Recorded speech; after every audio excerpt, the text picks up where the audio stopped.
Huden er kroppens største organ, som sørger for beskyttelse af de indre strukturer fra omverdenen. Den består af 2 lag væv, epidermis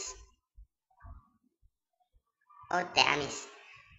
Epidermis består af et lag af døde celler, kaldet stratum corneum, og et lag af hurtigt udviklende celler, kaldet det basale lag.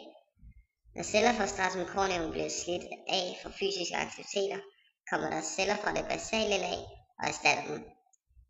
Epidermis virker som kroppens beskyttelse fra udkommende substanser.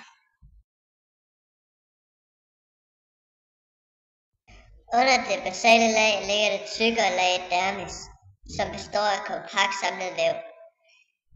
Inde i dermis er der forskellige vigtige sensorer, såsom varmesensorer, følelsessensorer og smertesensorer.